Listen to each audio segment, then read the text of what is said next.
Basically, I built a custom system. I started with an Intel board and an Intel processor because, well, for versatility and speed, they're very dependable. They run low on the temperatures. You don't need to overclock them because they have a proper amount of cache in the processor. I stuck with Intel also because it's the most versatile BIOS. I built a DX79 SR board, which was their highest end board last year for basically the workstation level. It's roughly about $400.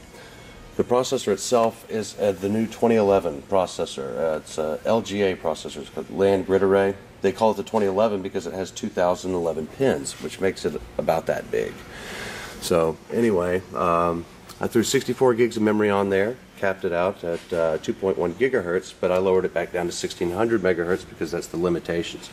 It has 3 PCI Express 3.0s. It has 4 SATA 3.0s. So the hard disk controller on it's insane. I added 14 terabytes so I could make my own RAID backup for my movies. And as far as fans for this system, I have one 200 millimeter, one 200 millimeter, 120. Instead of adding 2 and 2, 2 and 2, I just added one giant one in the front. They all illuminate red. Well, as I was blue. But the way I set it up is it's got a Silverstone 1000 watt power supply. 1000 is plenty because I don't do that much hardcore gaming, but the key to this system is the airflow. The airflow, all the cables are properly put behind the case and between a membrane, between the outer shell and the frame.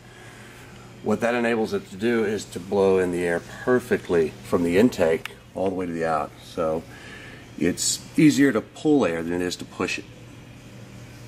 So if you notice,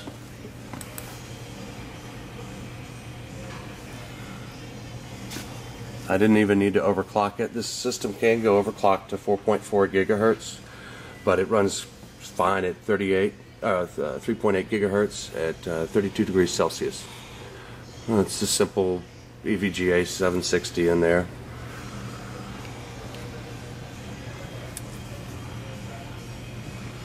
As far as the system, it has variable fan speeds. It is a true gaming system.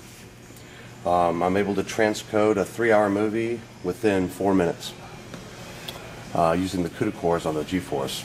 Now if I do it software rendering, I'm looking at 15 minutes.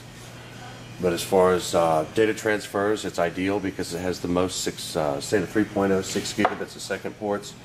We've got a solid state in there. It's a 240 gig Intel. I stuck with Intel because they have a 5-year warranty on their hard drives. And that's about it. Oh, it's in a half case. They do make bigger and better cases, but this was a deal